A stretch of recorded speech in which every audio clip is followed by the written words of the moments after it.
Jaxmer huddled in the corner of his cell on Arcadius 9, contemplating the unique pleasures of having his soul crushed by a race of alien wardens who looked like they'd crawled out of a blender set to freak show.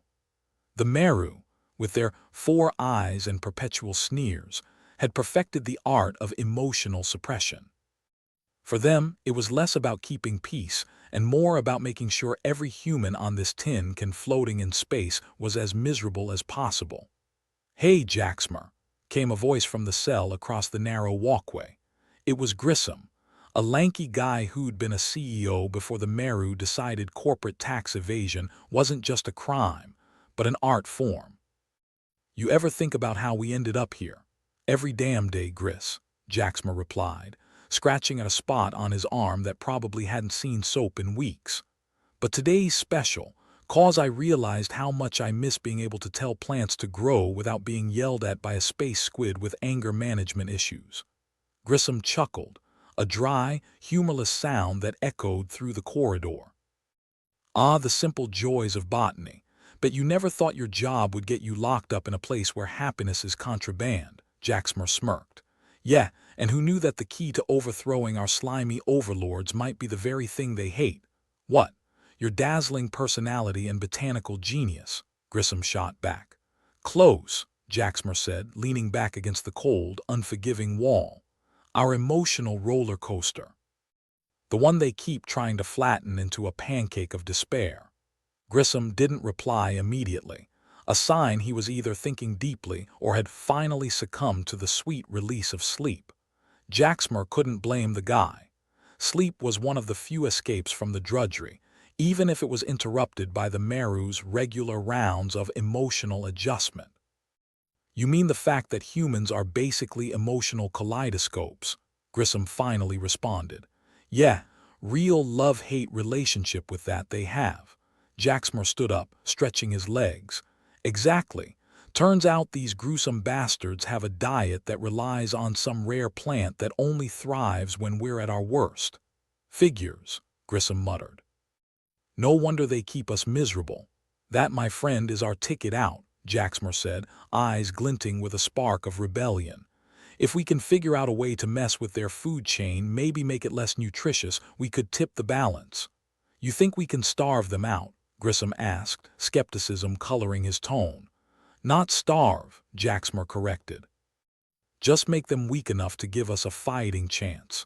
Grissom shook his head. "You know, Jaxmer, I always thought you were just another washed-up botanist.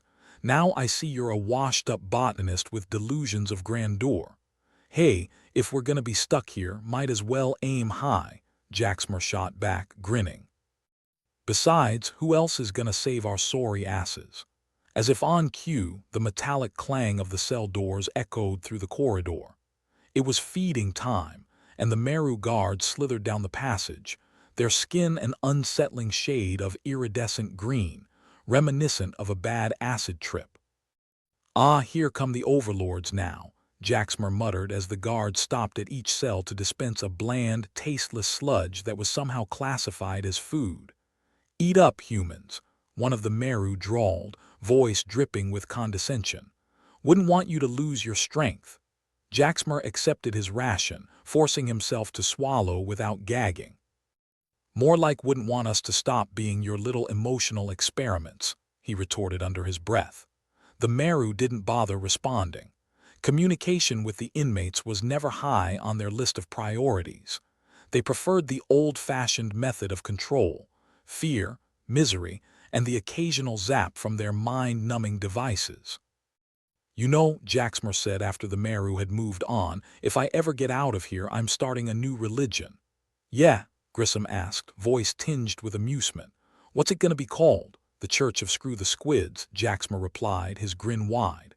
Grissom laughed, a genuine sound this time. "Sign me up, brother." Jaxmer sat down again, the weight of his plan settling over him like a lead blanket. It was insane, suicidal even, but it was the only shot they had.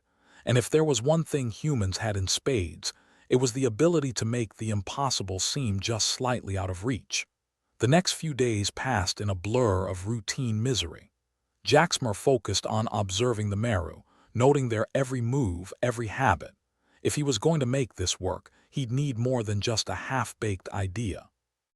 He'd need allies, people who could help him turn his botanical knowledge into a weapon. It wasn't long before Jaxmer found his first recruit, a woman named Lyra, with sharp eyes and a sharper tongue, who'd been locked up for refusing to collaborate with the Meru's experiments on human emotions. "So you're the one planning a revolt with a bunch of plants?" Lyra asked, eyebrow raised. "I prefer to think of it as creative gardening," Jaxmer replied, flashing his most disarming smile. Lyra snorted. "You're either a genius or completely out of your mind, but I'm in. Anything's better than spending another decade being their emotional buffet." "Welcome to the team," Jaxmer said. "Just be ready to get your hands dirty." "I've been ready since they dragged me in here," Lyra shot back. With Lyra on board, Jaxmer's plans slowly began to take shape. They spent their days poring over every scrap of information they could find, piecing together the Meru's weaknesses like a jigsaw puzzle with half the pieces missing. "You know," Lyra said one evening after a particularly grueling day of scheming, "if we pull this off, you're gonna be a legend." Jaxmer laughed, a sound that was equal parts hope and desperation. "Yeah, well, if we don't, I'll just be another dead botanist in a floating prison." "Morbid," Lyra said, smirking. "But hey, who doesn't love an underdog story?" As days turned into weeks, word of their plan began to spread among the inmates. Some were skeptical, others hopeful, but all of them recognized the one undeniable truth. Anything was better than the slow death they faced under the Meru's watchful eyes. "This might actually work," Grissom said one night as he and Jaxmer sat in their cells, whispering in the darkness. "Stranger things have happened," Jaxmer replied. "Like me getting locked up here in the first place." "Point taken," Grissom said.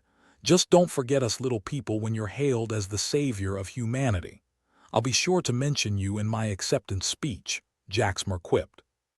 The night passed in uneasy silence, the inmates caught between hope and despair, teetering on the edge of a revolution that might just change everything.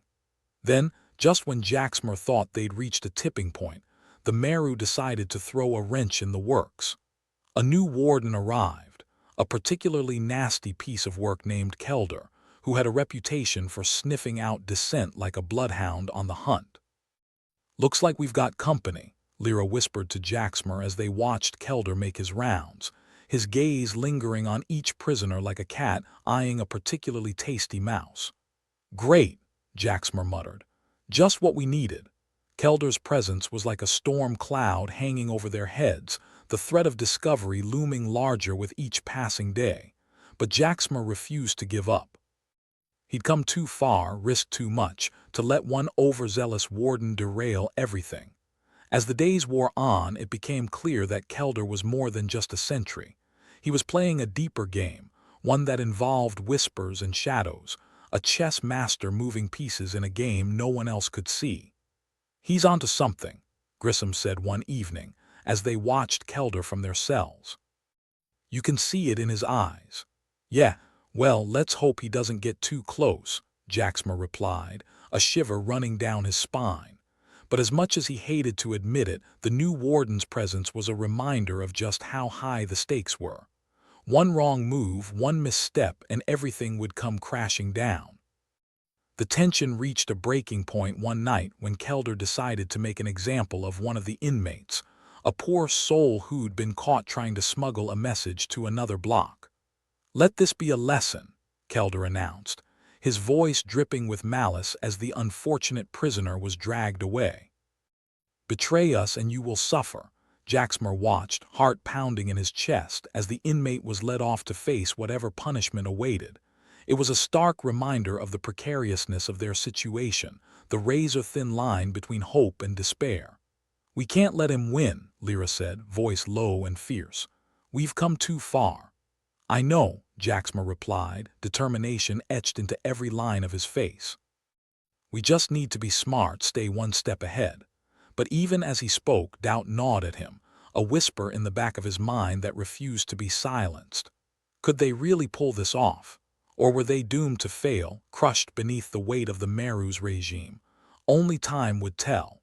But for now, all they could do was keep pushing forward, daring to dream of a future where they might finally be free.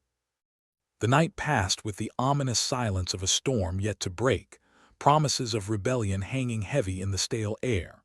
And in the distance, somewhere beyond the walls of Arcadius 9, the stars continued their indifferent dance, unaware of the struggles unfolding far below their cold, celestial gaze. Jaxmer kicked at a lump of dirt in the corner of his cell. Not much else to do when the Meru had you boxed in like a lab rat. The cell was grimmer than a tax audit, and the only scenery change was when the Meru decided to shake things up by throwing in a new inmate or yanking one out, presumably for special treatment, which usually involved an ungodly amount of screaming. But today, something different was on the menu. Grissom, nose buried in a ragged piece of contraband reading material, looked up with his trademark sarcastic smirk. "Heard you been making friends, Jaxmer. Thought you'd sworn off socializing since that thing with the fungus." "Ah, the fungus," Jaxmer said, almost nostalgically. "The only other living thing that made hanging around in this hellhole bearable, until it tried to eat my other pair of socks." Grissom chuckled, a sound like gravel being ground underfoot. "So who's the lucky winner of your charming company this time?" "Her name's Sierra," Jaxmer replied, leaning against the wall as if it might suddenly give way into something more interesting. "Apparently she's got some inside info on our cephalopod overlords. Alien biology, huh? Could be useful, assuming she's not just feeding you a line to keep from going bonkers." Jaxmer shrugged. "It's a risk I'm willing to take. Anyway, what's the worst that could happen? It's not like I'm gonna end up worse off than here." Grissom snorted. "True that, but watch yourself, Jax. You know they love making examples out of the chatty ones." Yeah, Jaxmer waved him off. "I'll be careful. If I get zapped, I'll make sure to put in a good word for you." Grissom rolled his eyes. "Just what I need." A glowing recommendation from a botanist with a death wish.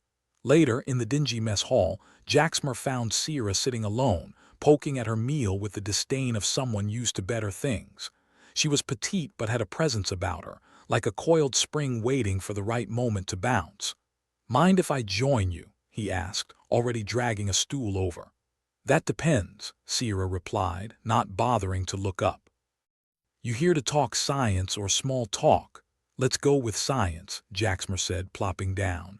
"I'm allergic to small talk."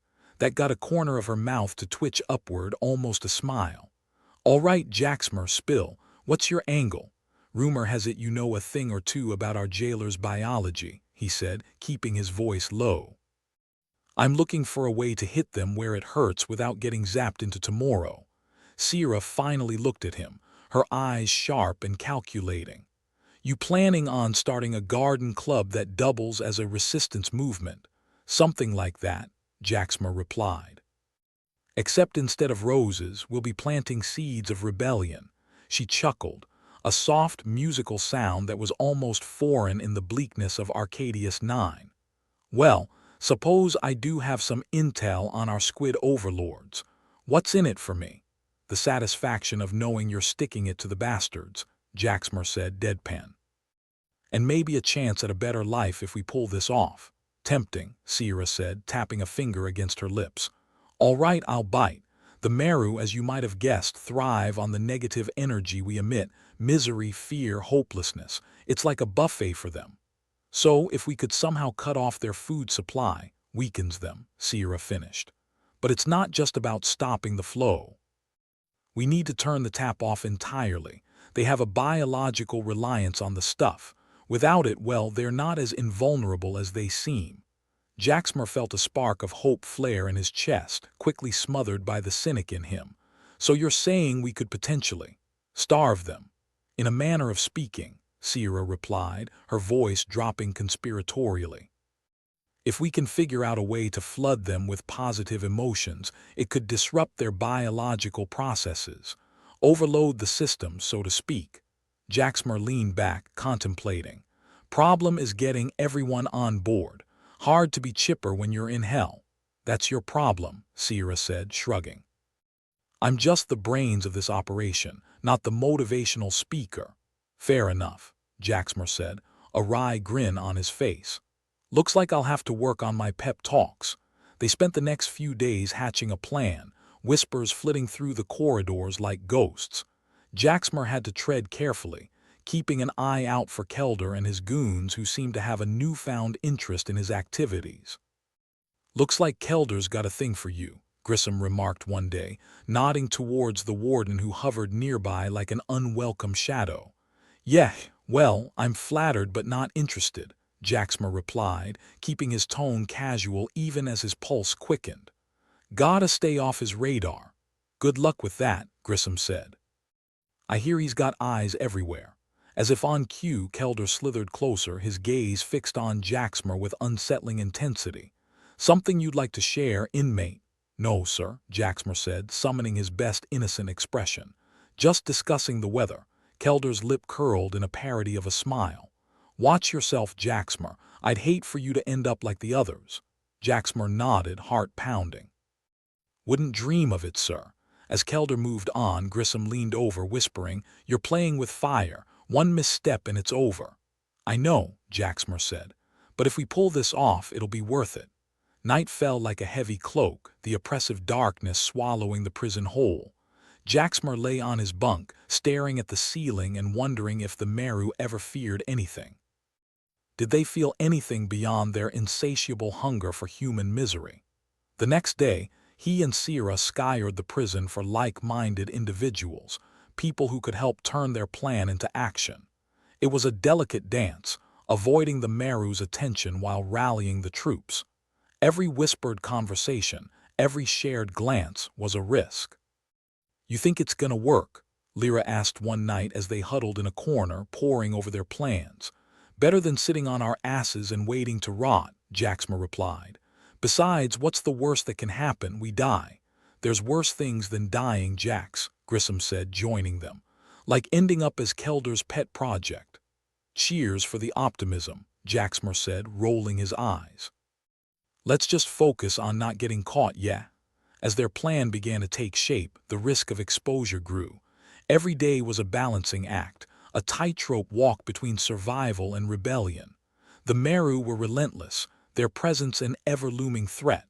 "One slip and we're done for," Sierra warned, her eyes dark with worry. "Kelder's already got his claws in deep." "Then we don't slip," Jaxmer said, trying to sound more confident than he felt. Finally, the day came when they decided to put their plan into motion.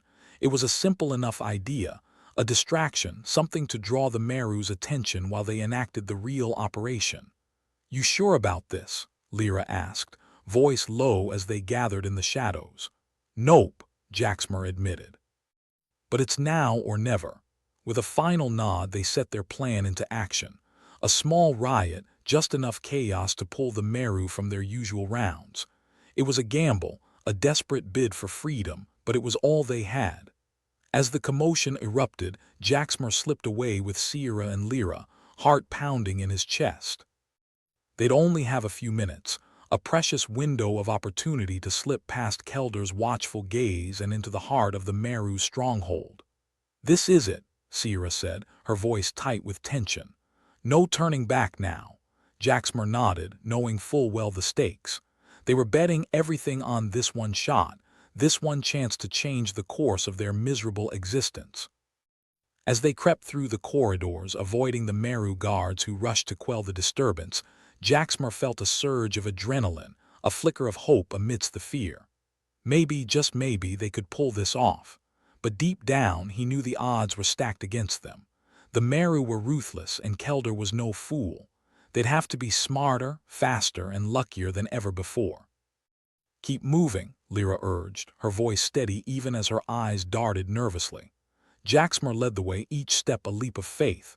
They had a plan, a shaky, half-baked plan, but it was all they had. And as they ventured further into the belly of the beast, they could only hope it would be enough. The silence of the prison pressed in around them, oppressive and suffocating. But Jaxmer refused to give in to the fear. They were so close now, so close to striking a blow against their captors, and he wouldn't let anything stop them. As they rounded a corner, the sight of the Meru's inner sanctum came into view, a place few inmates had ever seen and lived to tell about. It was time to put their plan to the test, to see if human ingenuity could triumph over alien oppression. "Ready?" Jaxmer asked, glancing at his companions. "Let's do this," Sierra replied, determination etched into every line of her face. With a deep breath, they plunged forward, hoping against hope that this gamble would pay off. It was a long shot, a desperate bid for freedom, but it was all they had. And as they stepped into the unknown, Jaxmer couldn't help but think that maybe, just maybe, they were about to make history. Jaxmer leaned against the cold, unforgiving wall of Arcadius 9, the kind of wall that seemed to say, "You think your life is bad? Try being a wall in a space prison." He watched as Sierra paced before him, her mind ticking like a time bomb. Except this bomb was filled with joy. Yeah, joy. The very thing that could get them all zapped into next year if the Meru got wind of it. "So, our brilliant plan is to make everyone feel warm and fuzzy inside?" Grissom asked, deadpan, as he joined them with that signature smirk plastered across his face.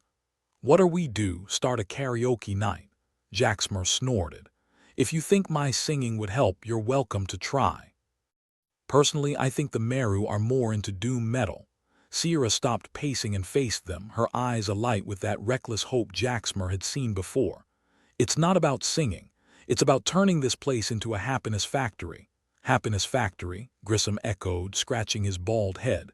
"Sure, because nothing screams happiness like this dump." "It's the principle," Sierra said, crossing her arms. "We start small. Maybe a smile here, a joke there. Sneaky happiness," Jaxmer said, nodding. "Like a stealth bomber, but with giggles," Grissom chuckled. "Now there's a mental image. I can see it now, incoming happiness. Take cover." They all shared a laugh, the sound almost foreign in the grim corridors. But that was the whole point. If they could change the vibe even slightly, maybe they could disrupt the Meru's feeding frenzy. Problem was, maintaining a low profile while doing so. The aliens weren't exactly known for their sense of humor, or any sense that wasn't tied to their tentacles. The mess hall became their testing ground. Jaxmer had a knack for telling stories that managed to evoke some reluctant chuckles. And Sierra, well, she had this way of teasing hope out of the most cynical inmates. She'd sidle up to a group, drop a comment that made them pause, then leave them bewildered, a smile tugging at their lips despite themselves. Grissom played the role of the sarcastic sidekick, tossing in quips that turned groans into laughter. It was like being in a comedy club, except the audience was one cautious laugh away from a shock baton to the ribs. One afternoon, as they sat down to a meal that looked and tasted like despair on a plate, Jaxmer leaned over to Lyra. "You ever wonder if the chef here is secretly trying to poison us, or if he just hates his job as much as we hate eating his crap?" Lyra smirked, poking at her food. "I think he's in league with the Meru. Misery on a plate, compliments of the house." Sierra, overhearing, added, "It's a conspiracy. They're trying to kill us with kindness or lack thereof." Grissom snorted. "If they wanted to kill us with kindness, they'd just have us eat each other's cooking." "Or my singing," Jaxmer said, earning a laugh from the small group gathered around them. And there it was, a spark. A small one, sure, but enough to feed off. Enough to tilt the scales, even if just by a fraction. They kept it up day after day, chipping away at the gloom that hung over Arcadius 9 like an unwanted guest that refused to leave. But the Meru weren't blind, or deaf, or whatever the hell they did with those pulsating sensory organs. The uptick in positive vibes wasn't unnoticed, and they responded in kind. Their patrols grew more frequent, their presence more oppressive. Jaxmer could feel the tension ratchet up with each passing moment. Kelder, the head warden, seemed to have taken a personal interest, his eyes narrowing every time they crossed paths. The guy was like a shark that had sniffed blood in the water. "Looks like we're on the Meru's watch list," Jaxmer muttered one day, keeping his voice low as they scrubbed grime in the utility bay, a punishment that had become all too common lately. Sierra shrugged, her expression calm despite the circumstances. "Means we're making waves." "Yeah, waves that could drown us," Grissom added, casting a wary glance over his shoulder. "We've got to keep going," Lyra said, determination in her voice. "We've already started something. If we back down now, it'll all be for nothing." Jaxmer nodded, knowing she was right. They couldn't stop, not now. Even if it meant a trip to the Meru equivalent of a timeout, which he suspected involved a lot more pain than just sitting in a corner. The next few days were a blur of strategic jokes, clandestine grins, and whispered plans. The more they pushed, the more the Meru pushed back, their patience thinning like a cheap blanket. Jaxmer found himself dodging patrols more often than he cared to admit. Each encounter was a reminder of the precarious line they walked. One wrong move, one slip, and it was game over. "Don't you just love the smell of paranoia in the morning?" Grissom quipped as they huddled in a shadowy corner, avoiding a particularly persistent Meru guard. "Almost as much as I love the kiss of a stunned baton," Jaxmer replied, peering around the corner to check if the coast was clear. Sierra joined them, her expression grim but resolute. "We need a way to step this up, something that hits the Meru where it counts." Lyra frowned. "And where exactly is that? It's not like they wear their hearts on their sleeves or their whatever those are." "We'll figure it out," Jaxmer said, though he wasn't entirely convinced himself. They were in over their heads and the water was rising fast. The Meru's aggression continued to escalate, their patrols intensifying until it felt like they were prisoners in their own cells. Jaxmer's nerves were frayed, his patience thin. He'd be damned if he let the Meru win, though, not after all they'd risked. One night, as the oppressive darkness of Arcadius 9 closed in, Jaxmer lay awake, staring at the ceiling. He wondered if the Meru ever felt fear, if they ever doubted themselves. If they could, maybe they could be beaten. "We're close," Sierra whispered from the bunk above, as if sensing his thoughts. "I can feel it." "Close to what?" Jaxmer asked, voice heavy with skepticism. "Getting ourselves killed. Close to changing the game," she replied, her tone firm. "We've already disrupted their feeding patterns. Now we just need to keep pushing." Grissom snorted from across the cell. "And here I thought I'd die of boredom, not because we tried to overdose our jailers on sunshine and rainbows." Jaxmer chuckled, despite himself. "If we pull this off, it won't be boredom that gets us. It'll be the singing." The silence that followed was full of unspoken fears, of hopes too fragile to voice. But among the darkness, there was a flicker of something else, determination. They'd started something and they wouldn't stop until they saw it through. As the days passed, the stakes climbed higher, the tension coiling tighter around them like a snake poised to strike. The Meru's presence was suffocating, a constant reminder of the danger they courted. But Jaxmer and his motley crew pressed on, refusing to give in. They'd taken the first steps on this path and they wouldn't turn back now. Not when the promise of freedom was just out of reach, tantalizingly close. "Let's give them hell," Jaxmer said one evening as they gathered in their secret spot, a determination burning in his eyes. "Or at least a taste of their own medicine," Sierra added, a wry smile playing on her lips. Grissom raised an imaginary glass. "To rebellion. And to not getting caught." They all shared a silent toast, a vow to keep fighting even when the odds were stacked against them. It was a gamble, a desperate bid for freedom, but it was all they had, and they'd be damned if they let it slip away. As they plotted their next move, the weight of their actions hung over them, but so too did the promise of a new dawn. A dawn where they could finally break free from the shadows of Arcadius 9 and into the light of something better. "Here's to making history," Jaxmer said, his voice a quiet roar against the darkness. And with that they plunged back into the fray, hearts full of defiance and hope, two things the Meru would never understand, and the very things that might just bring them down. Jaxmer should have known that happiness was a ticking time bomb with a short fuse. The Meru, in their infinite lack of wisdom and even less humor, responded to the uptick in morale with the grace of a drunken rhinoceros in a china shop. Arcadius 9 suddenly became a hellhole of discomfort, like picking at a scab that just wouldn't heal. The mess hall was the first to undergo a revamp, which was a kind way of saying they'd stripped it of anything remotely resembling comfort. The benches were now metallic, cold, and stiffer than a Meru at a comedy show. The food, already tasting like a hate crime against your taste buds, somehow managed to get worse. "Welcome to Hot Cuisine, Meru Edition," Grissom muttered as he stared at his meal, which looked suspiciously like someone had tried to recreate despair using only gray mush and regret.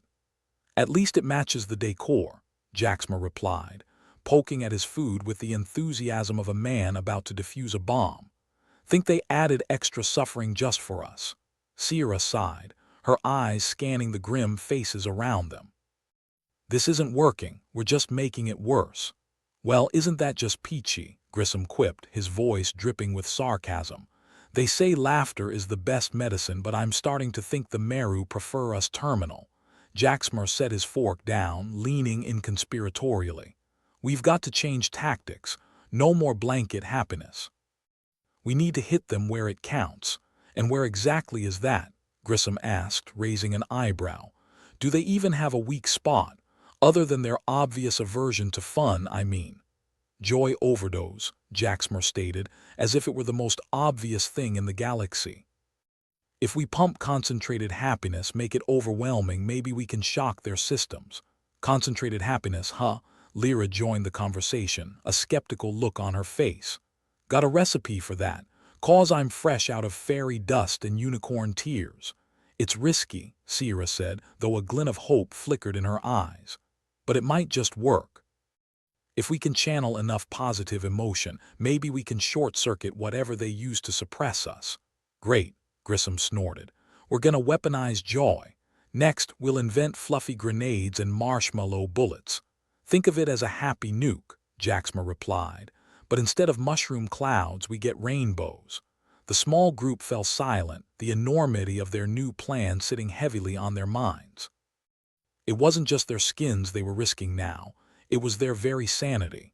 Failure meant consequences they couldn't afford, but success, well, that was a different story. The first step was recruitment, but not the kind that had them handing out "Join Our Cause" pamphlets. They needed inmates who could generate happiness on command, an odd ask for a bunch of people who were more acquainted with misery than mirth. Jaxmer and his ragtag team took to the grim corridors, searching for those rare individuals who could smile with sincerity rather than the twisted grimaces the rest wore. It was like looking for a needle in a haystack, an especially prickly one at that. They found Rook in the laundry room, humming a tune that seemed almost out of place amidst the humdrum of machinery. His ability to find rhythm in chaos was exactly what they needed. "Rook," Jaxmer said, leaning against the doorframe with a practiced nonchalance. "Care to join us in a little experiment?" Rook looked up, eyes bright with curiosity. "Depends. Does this experiment involve explosions?" "Because I'm all out of eyebrows from the last experiment." "No explosions," Sierra assured, although Jaxmer shot her a look that suggested she might be lying. "Just an emotional detonation." Rook chuckled, a sound that was almost refreshing in its rarity. "You had me at emotional. Where do I sign up?" With Rook on board, they had the start of a team. Next, they approached a woman named Kessa, known for her infectious laughter, a rarity even before the Meru set foot on Earth. She was hesitant at first, but the promise of shaking up the status quo was enough to win her over. Day by day, their crew expanded. Each new member brought something unique to the table, whether it was a skill or just an innate ability to smile in the face of adversity. They were a diverse bunch, an odd mix of optimists and skeptics, hopefuls and cynics, all united by a single goal. However, as their numbers grew, so did the tension. The Meru weren't blind, and their patrols seemed to double with each new giggle that echoed through the halls. It was as if they'd developed a sixth sense for joy, honing in like heat-seeking missiles. Jaxmer couldn't shake the feeling of being watched, not just by the Meru but by his fellow inmates. Suspicion was a natural byproduct of their environment, and trust was a currency more valuable than gold. "You ever feel like we're juggling grenades?" Grissom asked one night as they huddled in their cell, their voices kept low to avoid eavesdroppers. "Only every day," Jaxmer replied, his gaze fixed on the ceiling as if the answers to all their problems were hidden in its cracks. But what's life without a little danger? A lot longer, came Sierra's dry retort, though her eyes were alight with the same reckless determination that had brought them this far. The next phase of their plan required secrecy and precision. They couldn't afford slip-ups, not when the Meru were breathing down their necks. They set up a network of whispers, passing messages in code and using seemingly innocuous gestures to communicate. Rook's music became a tool of rebellion, a symphony of rhythms and beats that danced through the prison, lifting spirits and sowing confusion among their alien overlords. Kessa's laughter was their anthem, a sound that couldn't be suppressed no matter how hard the Meru tried. As they worked, Jaxmer found himself questioning his own motives. Was this about freedom, revenge, or just the thrill of poking the bear? Maybe it was all of those things and more. Whatever the reason, he was in too deep to back out now. But as their plan unfolded, so did the consequences. The Meru tightened their grip, their methods becoming more aggressive, more brutal.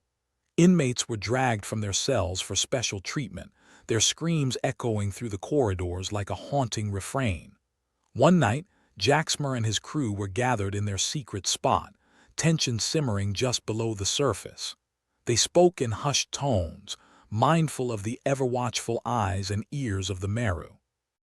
"There's no turning back now," Jaxmer said, his voice barely a whisper. "Whatever happens, we have to see this through." "Yeah, well, I'd like to see this without getting my teeth kicked in," Grissom muttered, ever the voice of sardonic reason. "We're close," Sierra insisted, her eyes filled with a hope that was impossible to extinguish. "I can feel it. We're starting to break through."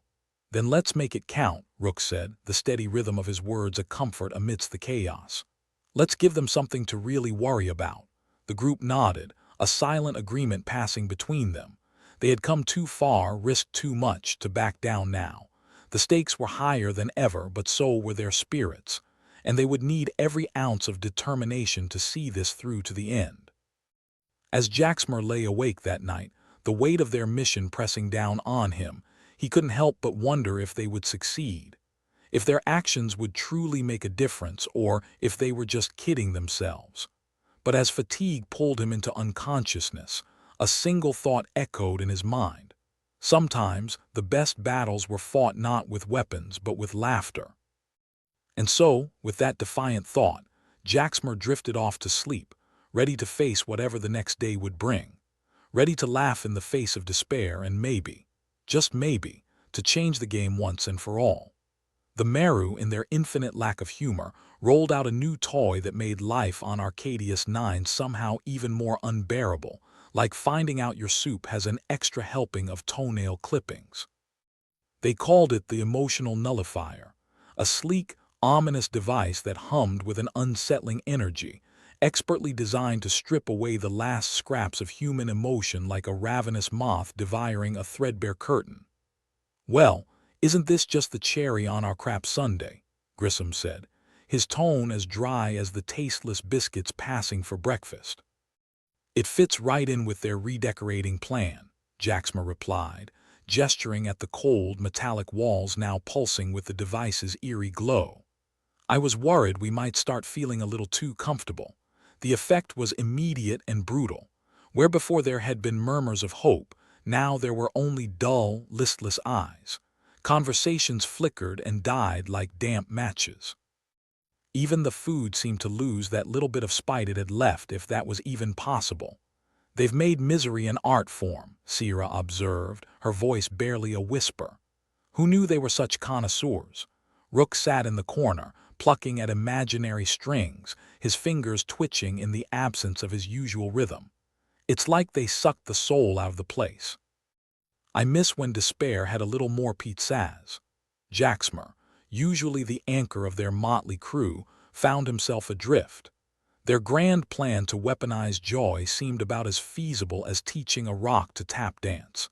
He couldn't shake the nagging feeling that they were fighting a losing battle, like trying to bail water from a sinking boat with a thimble.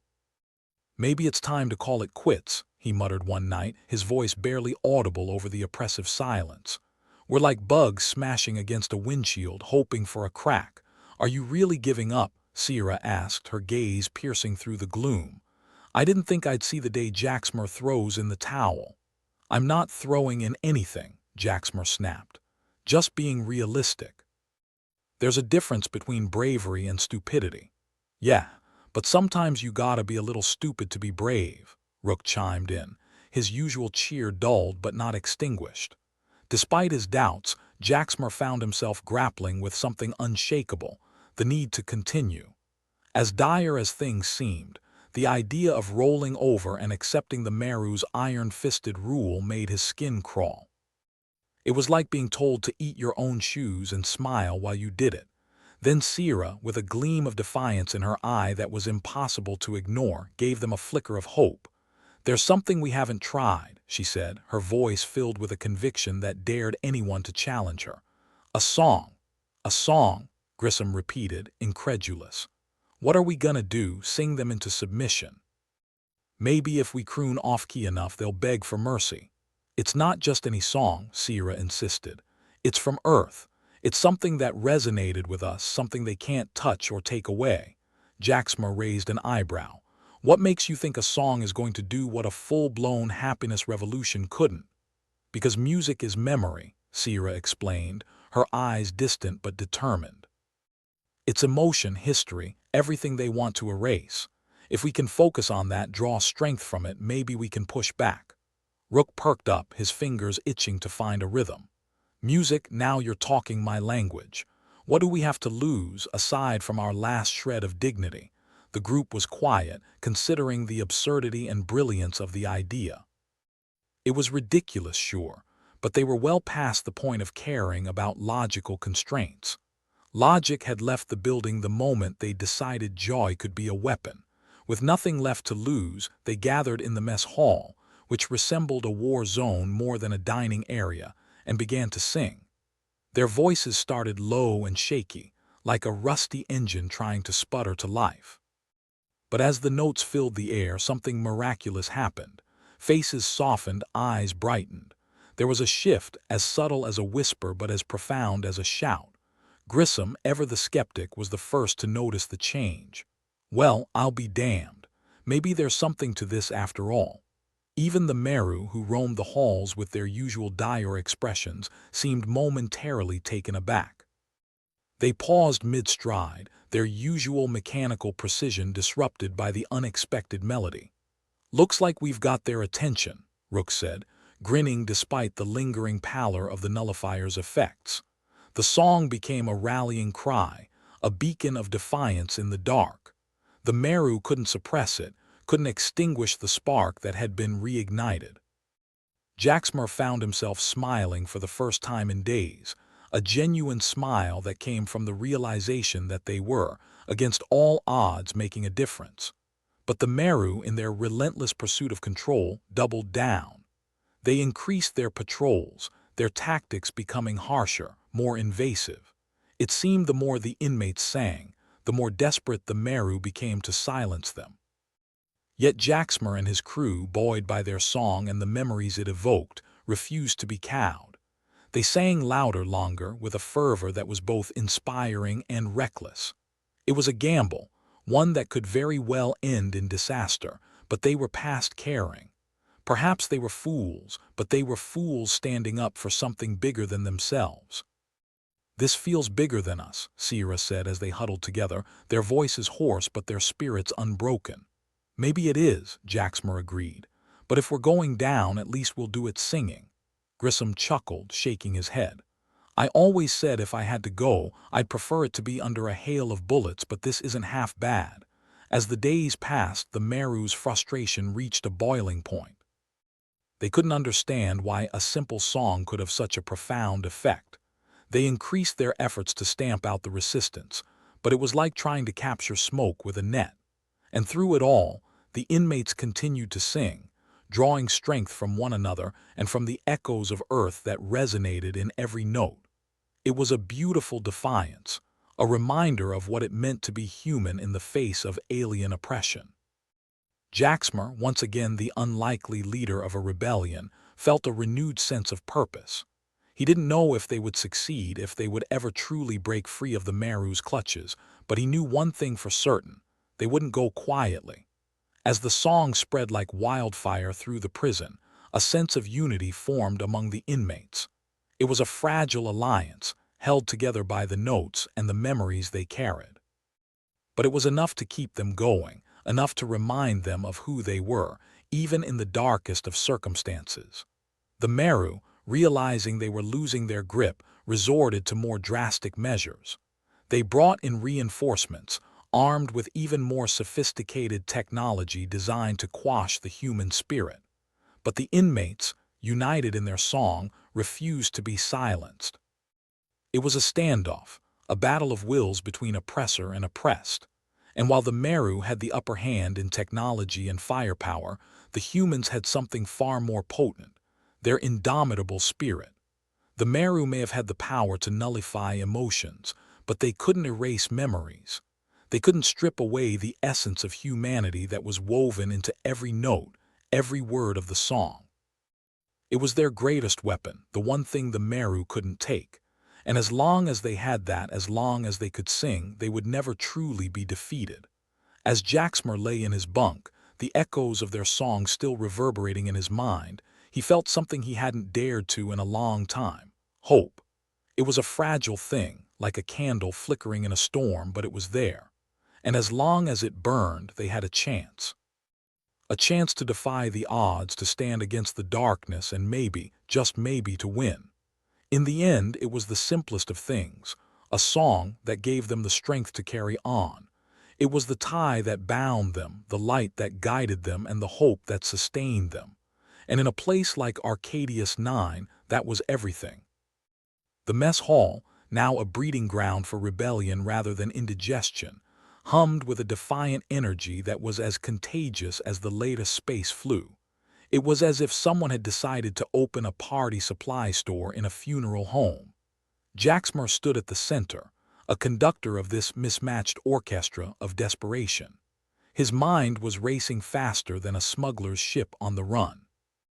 Music had become their weapon of choice, unexpected, unrefined, undeniable. And for the first time in what felt like an eternity, he dared to feel something close to hope.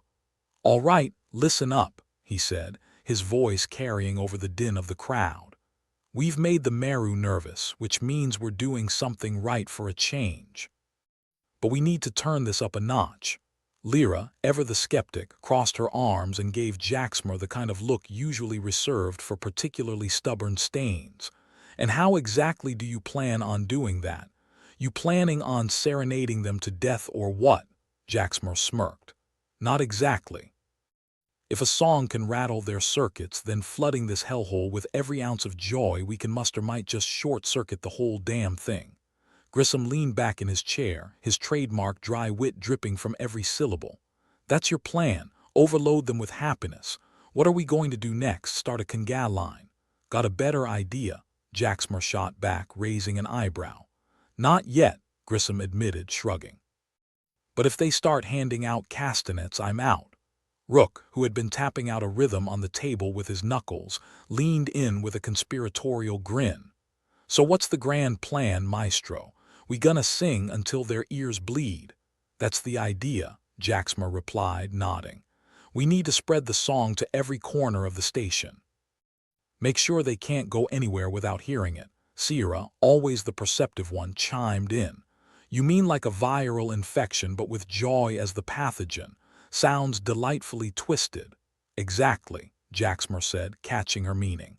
"If we can get enough people singing, the Meru won't be able to contain it. They might be able to suppress one or two voices, but hundreds, thousands. They'll be drowning in it."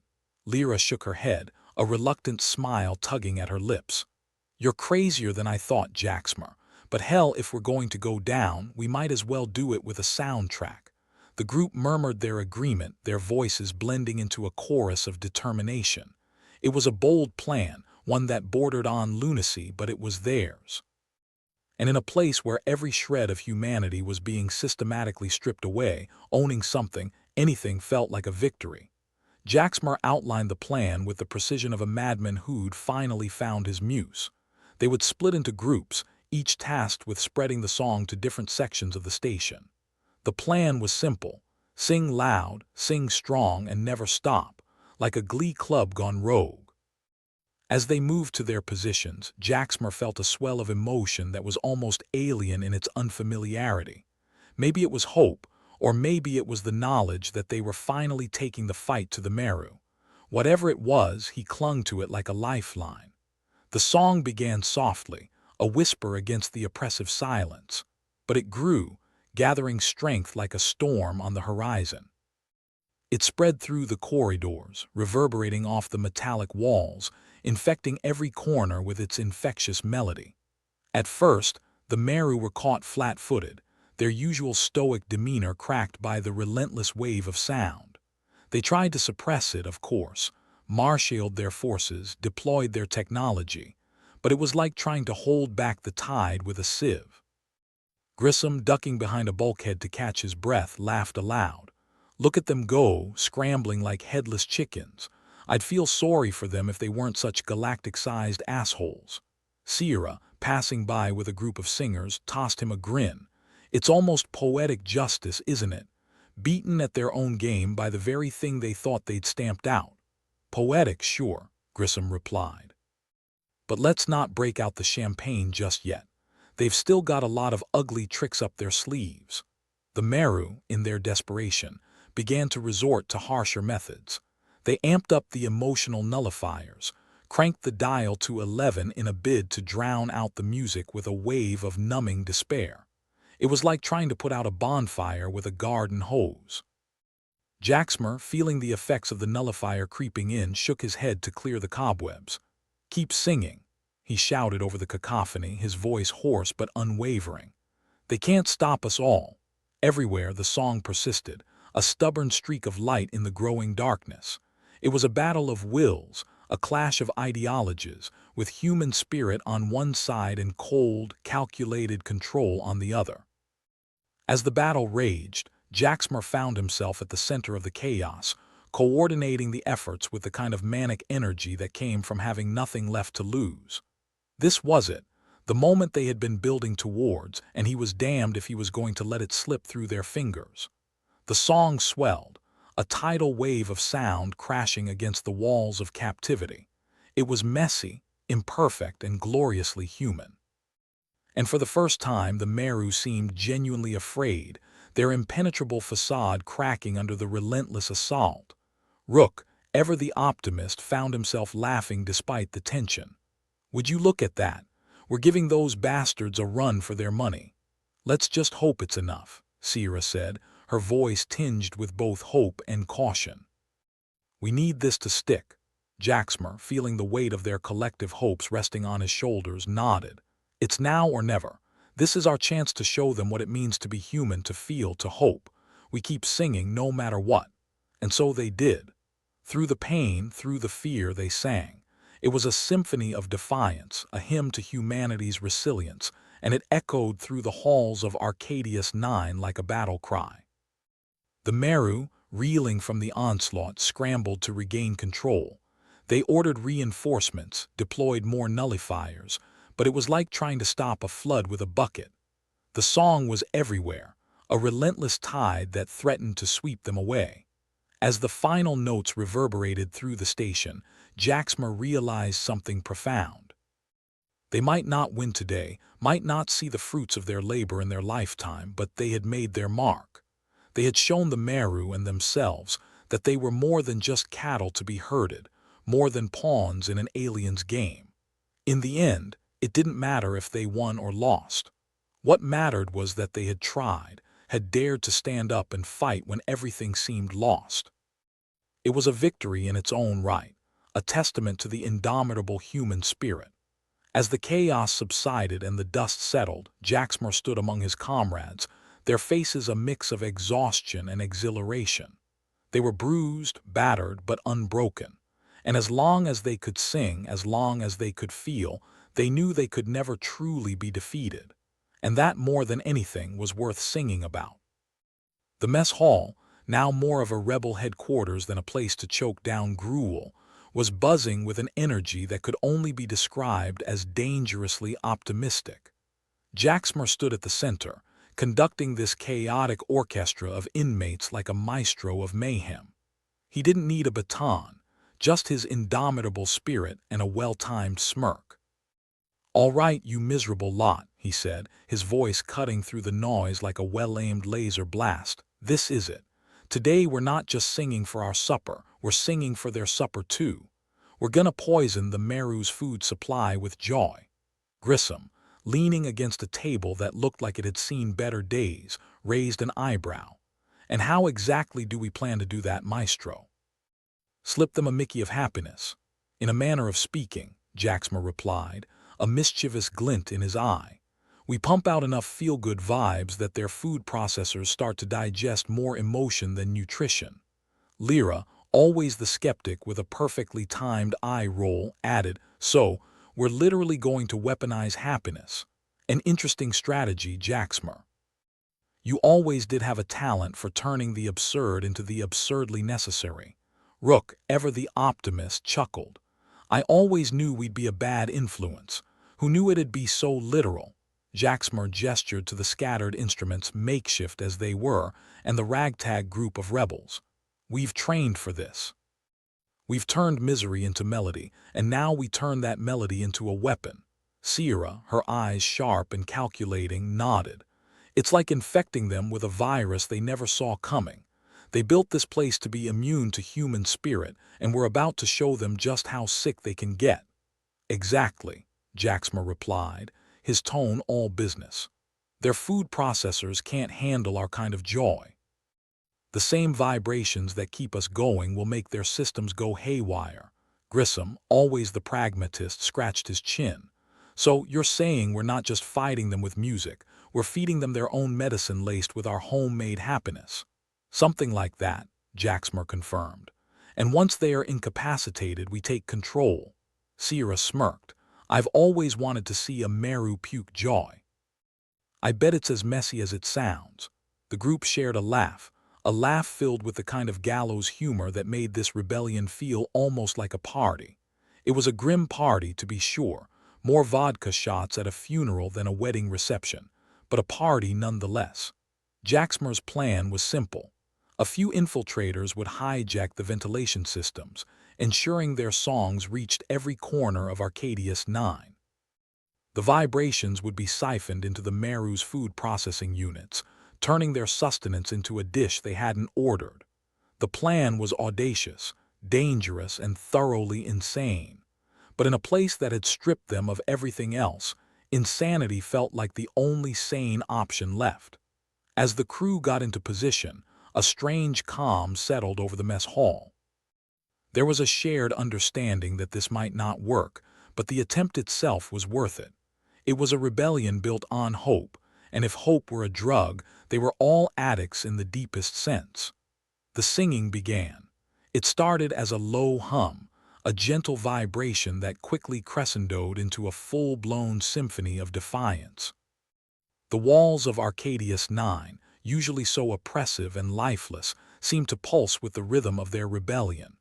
Jaxmer's voice, raw and powerful, led the charge. It was a voice that carried the weight of everyone's dreams and nightmares, a voice that said, "We are here, and we are not going quietly." As the music seeped into the Meru's systems, the effects were immediate. The Meru, so used to wielding control with an iron fist, found themselves stumbling, their calculated calm shattered by an unexpected wave of nausea. It was as if they'd been hit by cosmic food poisoning, and it was glorious to watch.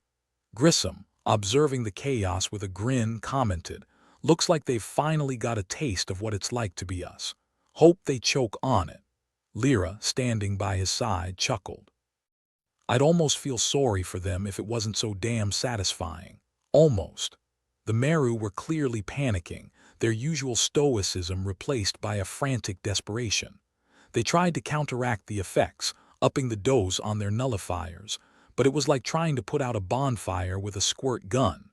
The more they tried to drown out the music, the louder it seemed to get. Rook, watching the Meru stumble around like drunken revelers at a party they didn't want to be at, laughed. "I'd pay to see the looks on their faces when they realize they are the butt of the joke. As the Meru continued to falter, Jaxmer seized the moment. This is it. While they're down, we take control. Move out. The prisoners, fueled by a sense of triumph and more than a little spite, surged forward. It was a riot of sound and fury, a rebellion that was as much about reclaiming their humanity as it was about overthrowing their oppressors. They moved through the corridors with purpose, singing as they went. The Meru, caught off guard and incapacitated, were in no position to fight back. The prisoners quickly took control of the control room, shutting down the nullifiers and cutting off the power to the Meru's quarters. It was a coup of epic proportions, a victory forged in song and sealed with the kind of indomitable spirit that only comes from having nothing left to lose. As the dust settled and the last echoes of their rebellion faded away, Jaxmer took a moment to survey the scene. They had done it.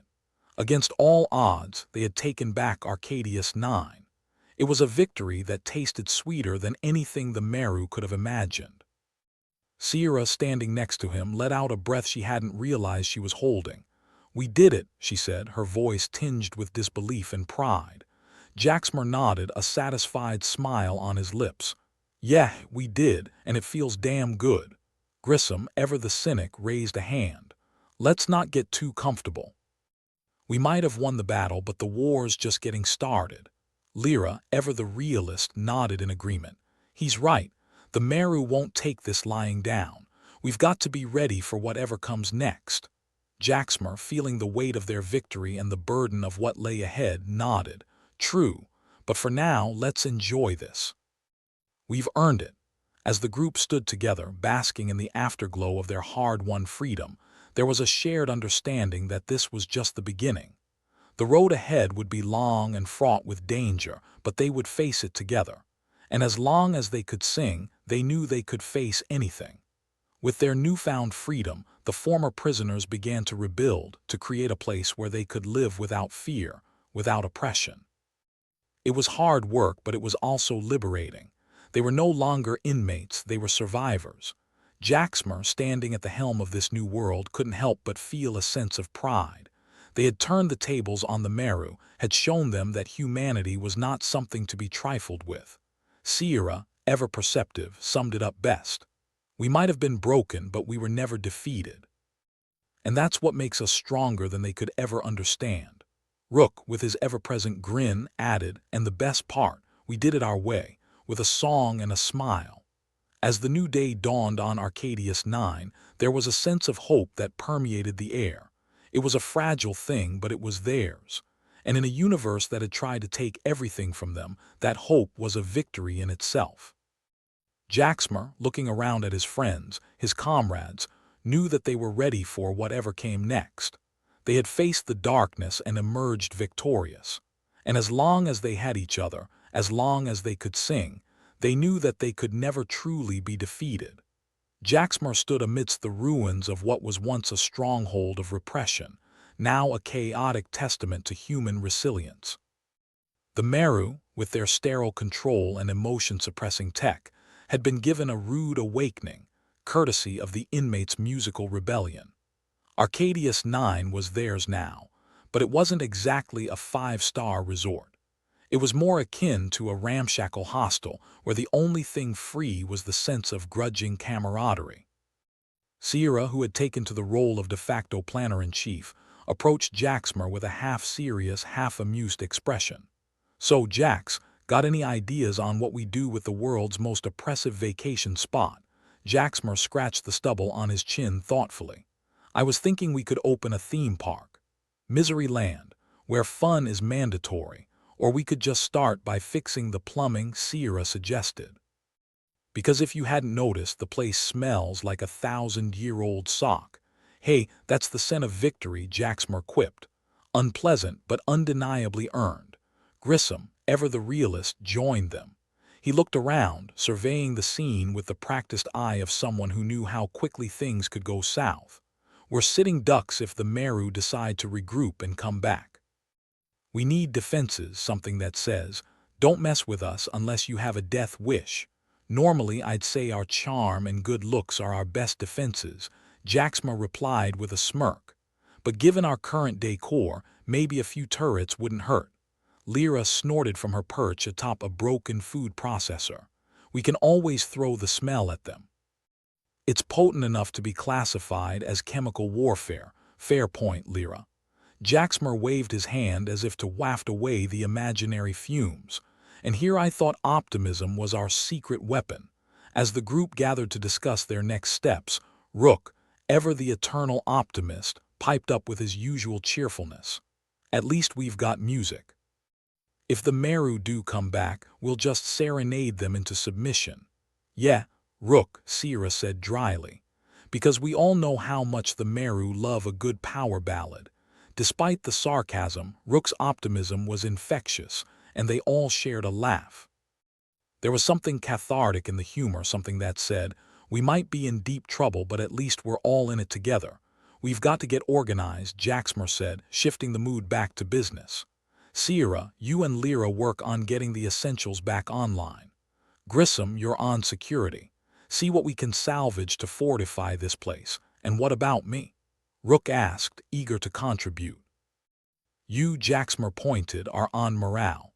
Keep the music playing and the spirits high. If anyone can make this place feel less like a glorified dungeon, it's you.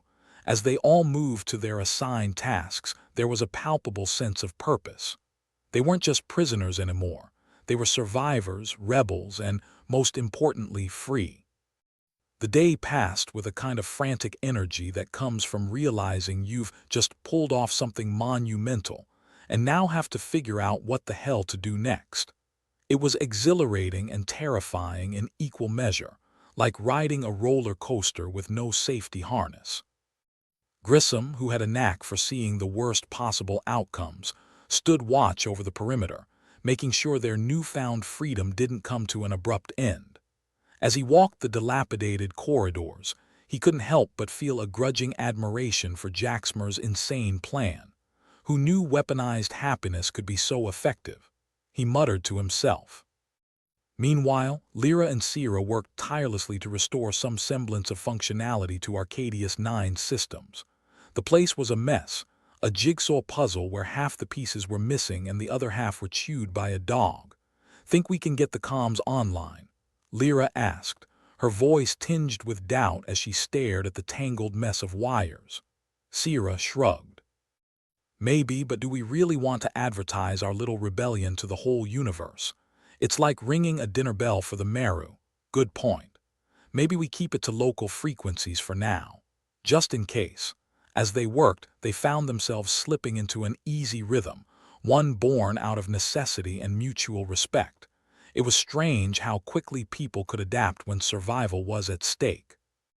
Rook, true to his assignment, had gathered a small group of the former inmates and was leading them in a joyous rendition of whatever songs they could remember. The music echoed through the corridors, a stark contrast to the oppressive silence that had once pervaded the place. Back in what passed for a command center, Jaxmer was deep in thought, poring over schematics and data.